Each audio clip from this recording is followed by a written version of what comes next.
Соня и будильник времени. Новый эксперимент. После того дня Соня стала осторожнее обращаться с будильником. Она хранила его в ящике стола и не пыталась снова остановить время. Но мысли о его возможностях не покидали ее. А если бы я не просто останавливала время, а могла бы перематывать его назад или вперед?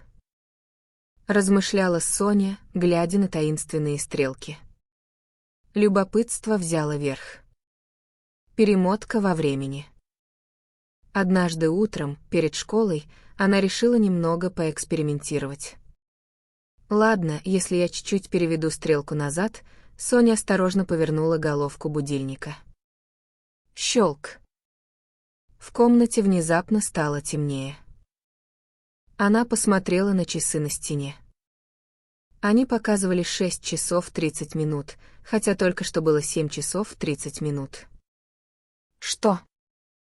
Я действительно вернулась на час назад? Соня выглянула в окно, мама еще даже не разбудила ее, а папа сидел на кухне, читая газету, как будто утро только начиналось. Ух ты, теперь я могу выспаться дважды.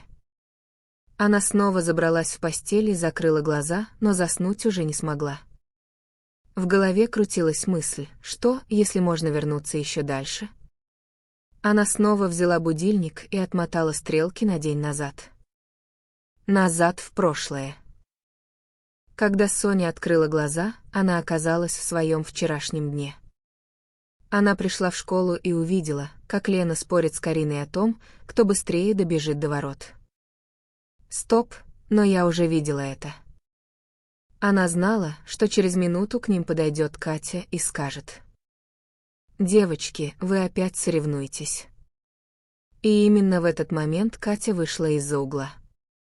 «Я могу предсказывать будущее». Соня захихикала.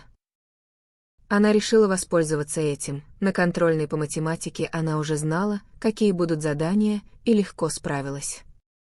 На перемене она успела предупредить Лену, чтобы та не споткнулась, потому что в первый раз ее подруга упала.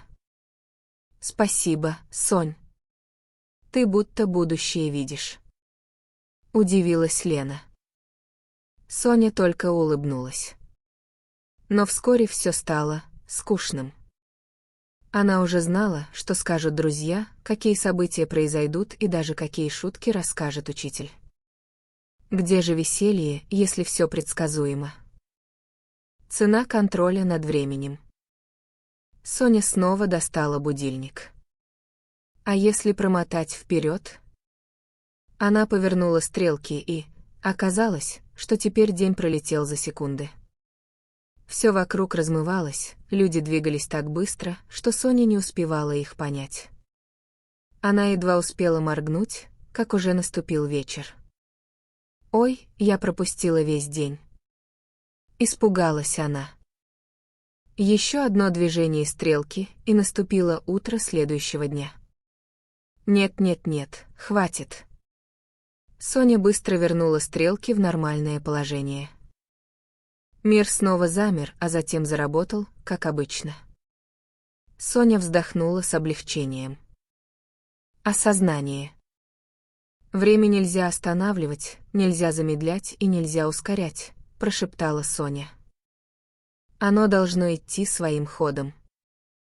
Она вспомнила слова дедушки: «Используй его с умом». Теперь она понимала, о чем он говорил. Будильник мог давать невероятную силу, но отнимать настоящие моменты жизни. Соня решила больше не играть со временем. Она спрятала будильник на верхнюю полку, но знала, если когда-нибудь он действительно понадобится, она воспользуется им с умом.